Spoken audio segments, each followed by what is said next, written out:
शोक विनाशकारकं नमामि विघ्नेश्वरपादपङ्कजं वंशी विभूषितकरा नवनीरदाभा पीताम्बराधर्मबिम्बफलाधरोष्ठा स्वानेन्द्र सुंदर मुखादरविन्दनेत्रा कृष्णात् परं किमपि तत्त्वमहं जानामि कृष्णात् परं किमपि तत्त्वमहं जानामि कृष्णात् परं किमपि तत्त्वमहं जानामि।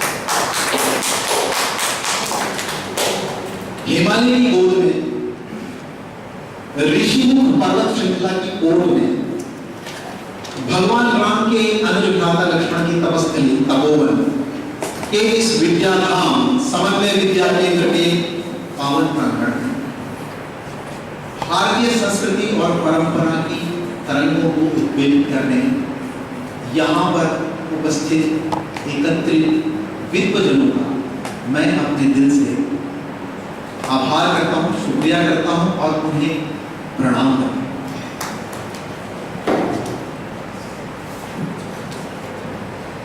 भारतीय संस्कृति अगर एक शब्द की बात करें तो सनातन धर्म के उस महासागर से पैदा एक ऐसा विराट ताना बाना है जिसको परिभाषित करना, जिसको शब्द देना, जिसके ताने बाने किसी छोर को पकड़ने का प्रयास मात्र भी करना हमारे लिए सूरज को दीपक दिखाने जैसा। लेकिन सत्य इतना विराट है और मनुष्य ने 10,000 साल की साधना के बाद शब्दों में उस सत्य को उतारने का प्रयास किया है। तो जो हमारी संस्कृति की परंपरा है, जो हमारे वेद उपनिषद पुराने ग्रंथ हैं, हमारे वेद वेदांत उनसे उपजे हुए मंत्र हैं, उनसे उपजा हुआ विचार है, 4 महावाक्य हैं, घोषा है, अबोल अपाला है, मैत्रेयी है, गार्गी है, यही नहीं नालंदा है, तक्षशिला है, विक्रमशिला है, ऐसे बड़े बड़े जो शिक्षा संस्थान हैं उनके अंदर पैदा विचार, उनकी छाया में बैठकर हम कोशिश करेंगे कि 2-4 बातों को यहाँ पर कर लें। लेकिन इसका मतलब ये नहीं होगा कि हम आपको कहीं उपदेश दे रहे हैं, क्योंकि कभी कभी क्या होता है जो वक्ता होता है उसकी भाषा की शैली कभी उपदेशात्मक लगती है। लेकिन आपको ये मैं विज्ञ करना चाहता हूँ इस बात के प्रति कि मैं जानता हूँ कि आप कौन हैं, मैं जानता हूँ आप उस प्रोफेशन में हैं कि भले ही कभी कभी हम इस बात को विस्मरित कर जाएं, लेकिन सबसे शानदार, सबसे गौरवशाली, सबसे गहरा, सबसे अच्छा, सबसे सम्मानजनक अगर कोई प्रोफेशन है तो वो है शिक्षक। वो शिक्षक ही थे जिन्होंने नंद वंश के शासन को समूल नष्ट कर चंद्रगुप्त की उत्पत्ति की। चाणक्य ने कहा था कि शिक्षक साधारण नहीं होता, गणनंद निर्माण और प्रलय की गोद में खेलते हैं। आवश्यकता हुई तो अपना पोषण बंद कर सकने वाले सम्राटों का निर्माण। चाणक्य एक संकेत, एक पुष्प, ऐसे हजारों पुष्प हमारी संस्कृति के इस महासागर में उपजे गुलदस्तों में खिले हैं। तो उनसे लिए गए, उन संस्कृतियों से लिए गए कुछ ऐसे तत्व, कुछ ऐसे सत्य हम कोशिश करेंगे यहाँ पर उन्हीं परम महापुरुषों की छत्रछाया बैठ कर लेने की कि ऐसी कौन सी चीज है जो हम कहीं ना कहीं मिस कर रहे हैं। क्योंकि माना कि अंधेरा बहुत घना है, लेकिन दीप जलाना कहाँ मना है। क्योंकि आप कुछ भी कहिए, लेकिन ये सच तो टूट के कब का बिखर गया होता अगर मैं झूठ की ताकत से डर गया होता। और मैं का मतलब मैं नहीं, मैं का मतलब हम सब। हमारी चेतनाओं को ध्यान रखना होगा कि चाहे कितनी प्रतिकूल परिस्थितियां आ जाएं, लेकिन प्रकाश संश्लेषण में पौधे तभी क्यों पैदा कर सकते हैं जब प्रकाश हो। अंधेरों से कुछ नहीं होता। तो इसलिए अब तो जो चीजें एकदम मुरझाने लगी हैं, तालाब का पानी थोड़ा प्रदूषित होने लगा है, तो हमें कुछ ना कुछ बदलना होगा। क्योंकि हमारी संस्कृति ने कहा था कि सत्य सत्य और सत्य, एक सत्य एक क्षण भर में क्रांति कर देता है। लेकिन जब हम सत्य से दूर जाते हैं तो क्षणे क्षणे हमारी संस्कृति का क्षरण होता है। लेकिन सनातन धर्म संस्कृति को कभी भी कोई दबा नहीं पाया है। सनातन धर्म संस्कृति समूह का नाम नहीं है, जो किसी धर्म का नाम नहीं है, जिसने बहुत सारे धर्मों को अपने अंदर सजाया है और जिसने कृष्ण की भक्ति में एक मुस्लिम कवि को भी लगाया। तो इसलिए हमारी संस्कृति की हम बात करें तो उसने हमारे लिए, हमारे प्रोफेशन के लिए, शिक्षक के वजूद को बहुत गौरवशाली ऊंचाइयों तक पहुंचाने के लिए कुछ ऐसे मानवीय मूल्यों को हमें दिया है। हमारे फैसिलिटी के लिए वो हमें उसको शब्द देकर चले गए, जिसके अगर हम यहाँ चर्चा करें तो हमें लाभ होगा। सबसे पहले हमारा जो व्यक्तित्व है उसमें जो सबसे पहला गुण विभूषित होना चाहिए, वो संस्कृति कहती है कि हमारा पूरे वजूद के अंदर हमारा मस्तिष्क हमारे हर संरचना का केंद्र है। तो प्योरिटी ऑफ द माइंड की बात की थी। प्योरिटी ऑफ द माइंड, अगर हम किसी भी चीज में जाते हैं तो उसके अंदर प्रवेश करते हुए अगर हम एक नहीं है, अगर हमारा दिमाग शांत नहीं है, शरीर नहीं है, हम टोटलिटी के साथ उस कर्म में पूरी तरह से मन, आत्मा और भावना और समग्र वजूद के साथ प्रस्तुत नहीं होते तो योग नहीं हो सकता।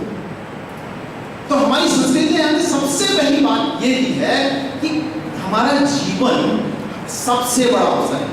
The life which we have been provided by the existence is the most important entity। तो सबसे पहले आप लोगों को बधाई होगी, आपके पास लाइफ है, लेकिन लाइफ का यूनिवर्स की भी होती है। वो 5 सेंसेस के द्वारा और रिस्पॉन्सेस के आधार पर जीते हैं। भूख लगती है तो खाना ढूंढते हैं, क्रोध आता है तो सींग एक दूसरे की तरफ फेंकने लगते हैं। लेकिन मनुष्य में एक ऐसी चीज है जो हमारे एनिमल वर्ल्ड में नहीं है, और वो है विवेक। तो 3 चीजें हैं जिन्हें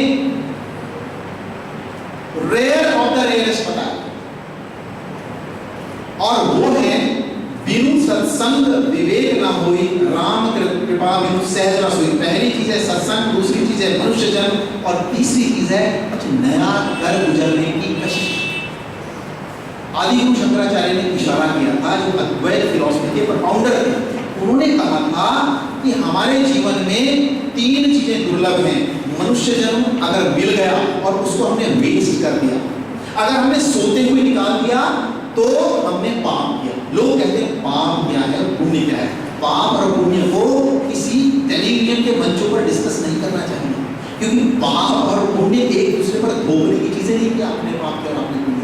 पाप सिर्फ हम करते हैं और पुण्य सिर्फ हम करते हैं, कोई दूसरा नहीं। हर व्यक्तिगत व्यक्ति के लिए अपने प्रति जागना पुण्य है और अपने प्रति सोना पाप है, क्योंकि अगर हम कुछ भी बदल सकते हैं तो सबसे पहले हम स्वयं को बदल सकते हैं।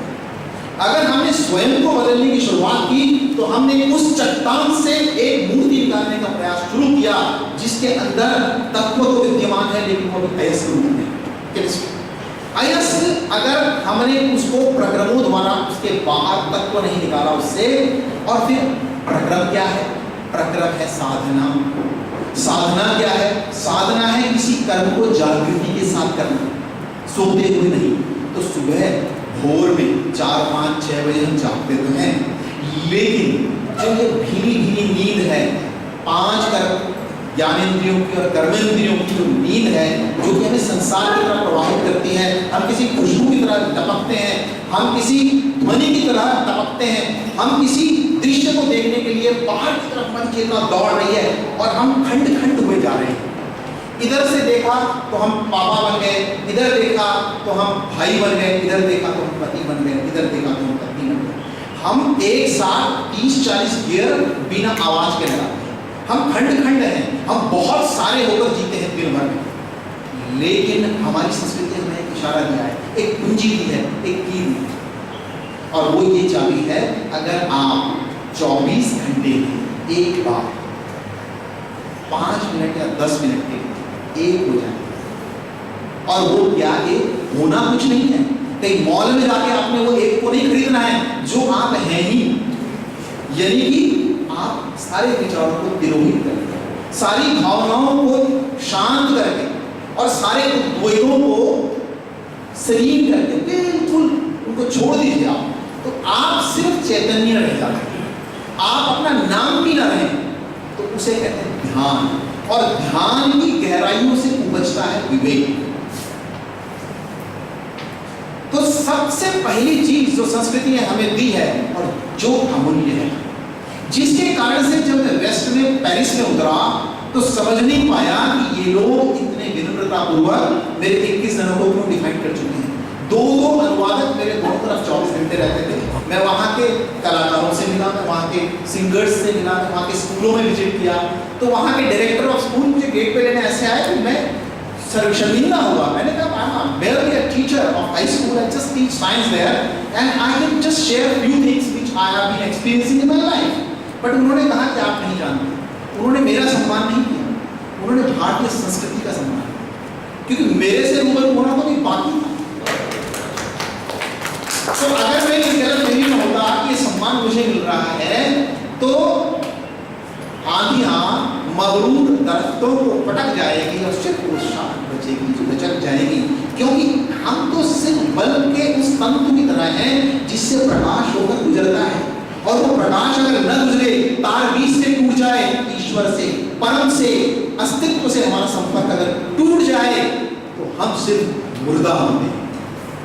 तो इसलिए हमारा अहंकार सिर्फ मुर्दा एक्सप्रेशन है। खूबसूरती तो इस बात में है कि हम कुछ ना हो जाएं और हमसे उसे हो जाने दें जो सत्य है, हमसे होकर उसे गुजर जाने दें जो सत्य है, और सत्य है प्रेम।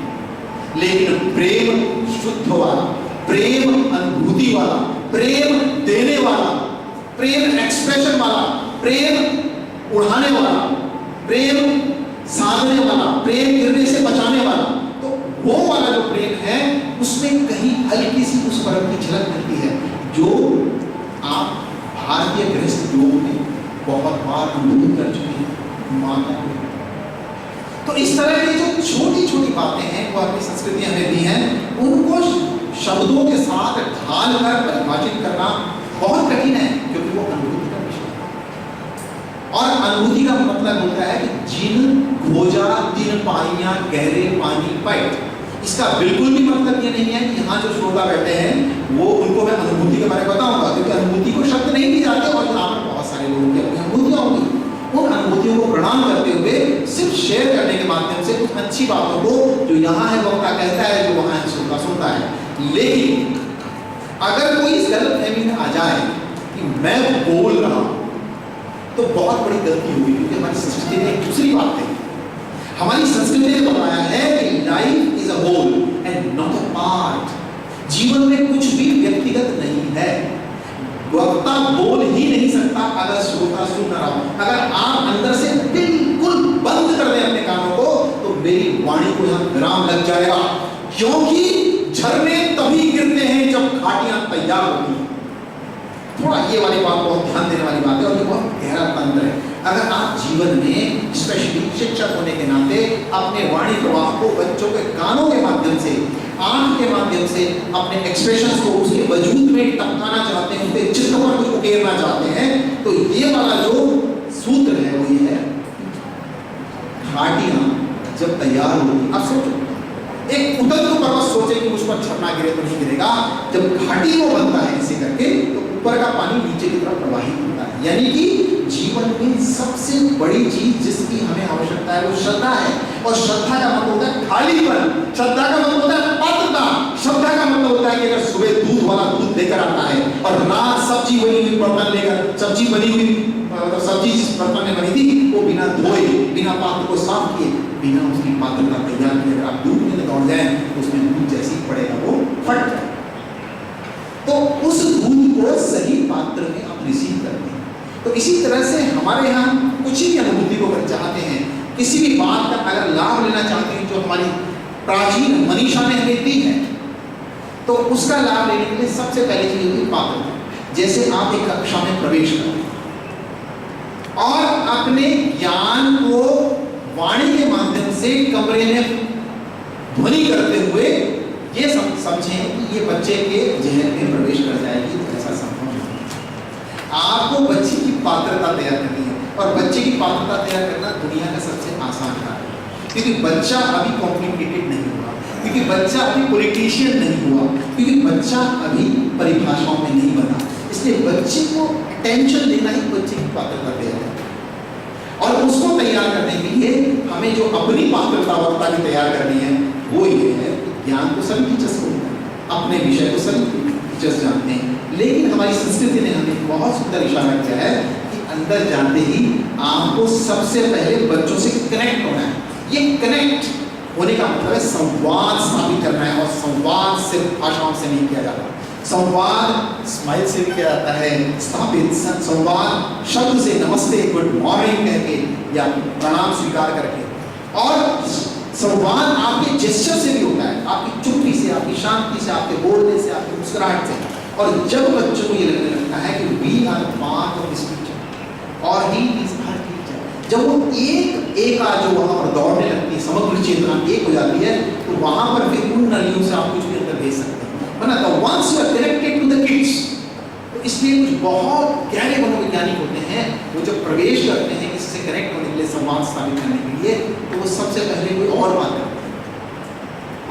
करते हैं, मतलब वो पढ़ाई की बात ना करके होता है कहानी सुनाते हुए उसे।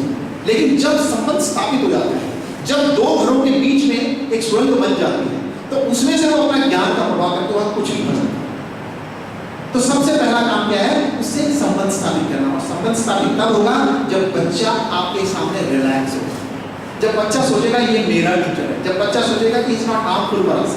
लेकिन जब आप उसे अगर घूरने लगेंगे, अपने गहरे गहरे कड़ी शब्दों को उसके ऊपर उड़ेलने लगेंगे, तो वो श्रिंक हो जाएगा, ठीक उस प्राणी की तरह जिससे छूने पर वो श्रिंक होकर खोल हो जाता है। तो हमारे प्राचीन परंपरा ने हमें सबसे पहला इशारा किया है कि जब आप कहीं जाते हैं तो पहले आप खाली हो जाइए, उसके बाद आप सबसे पहले संवाद स्थापना करने का तरीका सीखिए कि आप कहीं भी जाते हैं उससे कनेक्ट कैसे हो जाता है। तो ब्यूटी ऑफ माइंड, क्योंकि साफ जो जलाशय होते हैं उसमें अपनी तस्वीर दिखाई देती है। तो ये इशारा था, मैं इसकी गहराई बहुत सारी है, इसके क्रॉस क्वेश्चन हो सकते हैं बाद में। सेकंड है कि क्लैरिटी ऑफ द विजन, अगर आपको पता ही नहीं है कि आपने कहाँ जाना है, तो ऐसी नाव, ऐसी बोटें जो समुद्र में डाल दी जाएं, ऐसे जलपोत जिनको अपना डेस्टिनेशन नहीं पता हो, तो कहीं भी जाएंगे, चट्टान से टकराएंगे और डाइविंग नहीं करेंगे। तो इसलिए बहुत जरूरी है कि हमें अपना डेस्टिनेशन पता हो कि हमारा अगला माइलस्टोन क्या है, और उसके लिए हम पूरे वजूद के साथ, अपनी विवेका के साथ, ध्यान के साथ, पवित्रता के साथ और ईश्वर को अपने वजूद में रखते हुए, पूरे अस्तित्व के साथ चेतना लेते हुए, मोटिवेशन लेते हुए हमें हमेशा अपने डेस्टिनेशन की तरफ बढ़ना चाहिए, माइल दर माइल। क्योंकि अगर हम कहीं जा रहे हैं, हमसे कोई पूछे कि तुम कहाँ जा रहे हो, हमें पता नहीं कहाँ जा रहे हैं। नसीरुद्दीन, मुल्ला नसीरुद्दीन के बारे में आपने सुना होगा, एक बार वो दौड़ा जा रहा था अपने गधे के ऊपर, तो किसी ने उनको पूछा आप कहाँ जा रहे हैं, तो उसने कहा कि पहले तो मैं बता सकता था कि मैं कहाँ जा रहा हूँ, क्योंकि मैं से बहुत कोशिश करता था इधर उधर जाने की, लेकिन ये गधा अड़ जाता था। लेकिन अब मैंने क्या किया, अपने आप को इस पे छोड़ दिया, तो ये जहाँ भी आता है वही चल लेता हूँ। तो आप मेरे गधे से पूछिए कि मैं कह रहा हूँ, मुझे कुछ नहीं पता कि मैं कहाँ जा रहा हूँ। तो अगर हमें अपना डेस्टिनेशन नहीं पता है, तो हम क्या करते हैं, अपने वजूद को कॉन्सेंट्रेट नहीं होने देते, ध्यानस्थ नहीं होने देते, एकाग्र नहीं होने देते, तो हमारा शिक्षण योग नहीं बन पाता। हमारा ध्यान बात करने वाली क्रियाओं पर होता है, पहले की जा चुकी क्रियाओं पर होता है, हमारे अंदर के इंप्रेशंस पे होता है, हमारे अंदर के बहुत सारी ऐसी चीजें होती हैं कि हमारे वजूद में स्प्लिट पर्सनैलिटी पैदा हो जाती है। तो हम बच्चों के साथ ऑनेस्ट नहीं हो पाते, हम उनके साथ डीप डाउन उस मोमेंट में योग स्थापित नहीं कर पाते। तो ये बातें लगती तो बहुत ज्यादा आध्यात्मिक है, लगती तो बहुत ज्यादा नैतिक है, लेकिन इसके बिना कभी भी योग नहीं है, क्योंकि सिद्धांत है, अंतिम सिद्धांत है। पहला प्यूरिटी ऑफ द माइंड, कि आप कहीं जा रहे हैं तो आप सारी चीजों को हटा के उस क्षण के लिए सिर्फ उस कार्य में अपने को समग्रता से उड़ेल दें। एक्सक्यूज मी सर, बेटा आप लोग थोड़ा सा बाहर घूम के आइए, you are not into the process, और अगर आप प्रोसेस में नहीं तो आपका यहाँ होना बेकार है, ठीक है? प्लीज थोड़ा घूम के आइएगा, मेरे लिए एक ग्लास पानी लाइए please. Either you learn how to sit with the elder people or you go out. नहीं आप बैठिए, आप तो वो मेरे प्रिय छात्र हैं, वो जानते हैं कि इस बात के लोग गहरे रखते हैं, वो बिल्कुल भी बुरा नहीं मानेंगे, आप चिंता मत कीजिए। They are the best student of my 9th class. Anyway, तो पहला है प्यूरिटी ऑफ द माइंड, इसको आध्यात्मिक सेंस में बिल्कुल ना लेना, जिस समय आप अंदर से शरीर होते हैं तो चारों तरफ चीजें आपकी तरफ आकर्षित होने लगती हैं। लेकिन अगर आप बाहर भागे जा रहे हैं, अपनी नाक से, अपनी आंख से, अपने कान से, अपने पांच सेंसेस से माया की तरफ भागे जा रहे हैं, तो आप कुछ होते ही नहीं है। ठीक उसी तरह से जैसे कि एक तीर में, अगर एक धनुष में तीर लगा के बिना पीछे खींचे उसे छोड़ दो तो वो जाता ही नहीं है, वहीं गिर जाता है। लेकिन अगर आप उसे पीछे खींचते हैं, अपने केंद्र तक पीछे ले जाते हैं, पोटेंशियल एनर्जी उसमें आती है और छोड़ते हैं तो अपने गंतव्य की तरफ भागता है। तो आपके अंदर जाना, आपका खाली हो जाना, आपका वो हो जाना जो आप हैं, आपको ताकत देता है। फिर आपके शब्दों में जान आती है, फिर आपकी दृष्टि में जान आती है, फिर आपके जेस्चर में जान आती है। तो सबसे पहली चीज है प्योरिटी ऑफ द माइंड, जो आपको ध्यान की तरफ आती है कि खाली हो जाना, और उसके बाद अपनी चीजों को अपने अंतर्मन से निकाल के व्यक्त करना। उस शिक्षक के लिए बहुत जरूरी है कि उसे स्विच ऑफ करना। अगर 24 घंटे हमारे दिमाग में बातें चल रही हैं, 50 विचार एक दूसरे को ओवरकम करके, और हम बाहर से सिर्फ शांत दिखा रहे हैं अपने को, तो कभी भी हमें गुरुत्व नहीं आएगा। और शिक्षक गुरुत्व के बहुत नजदीक होना चाहिए।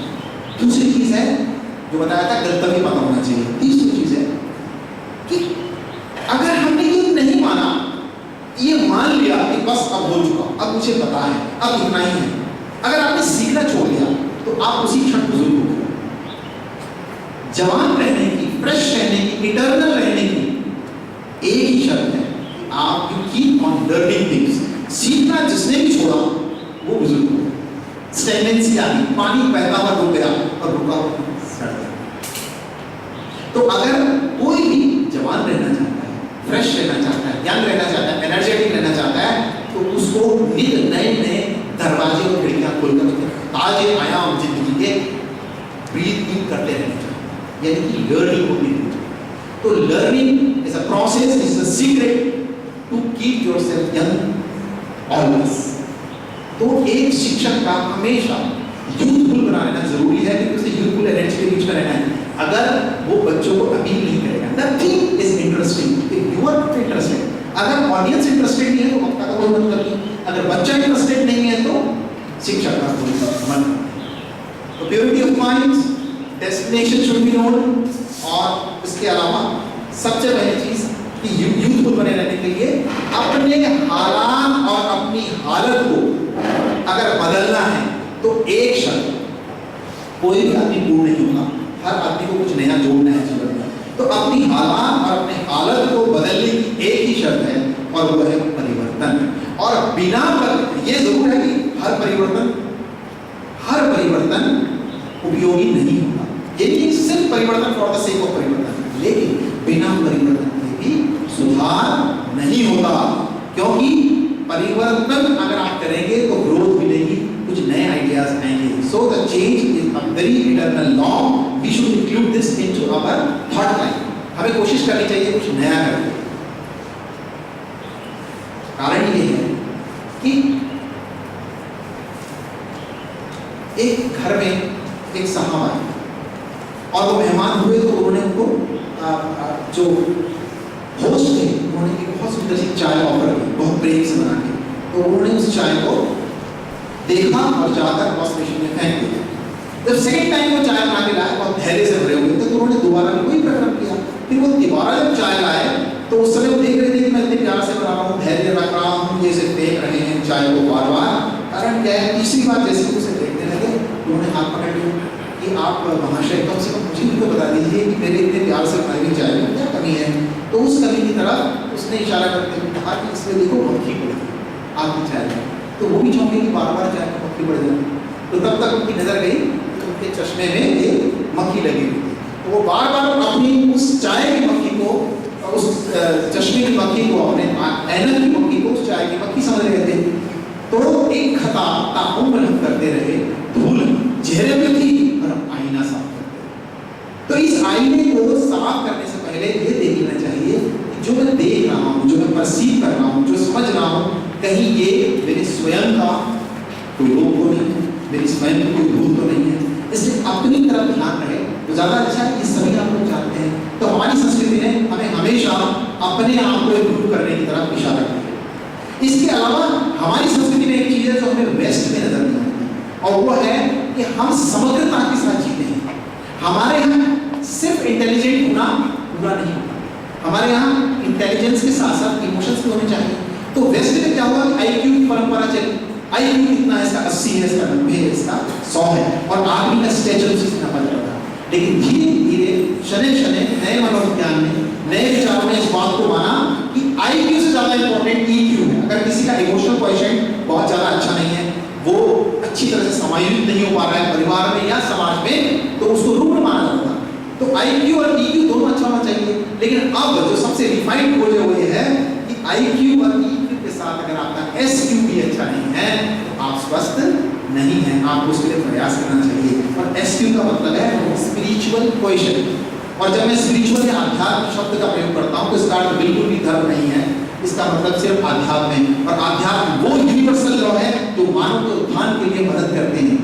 जैसे कि वो अपने व्यक्तित्व को तराश के इतना अच्छा बनाए कि वो किसी से भी संवाद स्थापित कर सके, कभी भी वो स्विच ऑफ कर सके, कभी भी ध्यान में मग्न हो सके, कभी भी चीज हो तो उसके ऊपर भी चीजें हावी नहीं होती। उसका मस्तिष्क उसका इंस्ट्रूमेंट होता है, वो उसका प्रयोग करता है, ना कि मस्तिष्क के अंदर पैदा होने वाले विचारों से प्रभावित होकर अपने को परेशान करे, डिप्रेस करे और गलत साधनों से अपने को प्रसन्न करने की कोशिश करे। तो सबसे इंपॉर्टेंट ये है कि life is a whole and not a part. Life is not just this.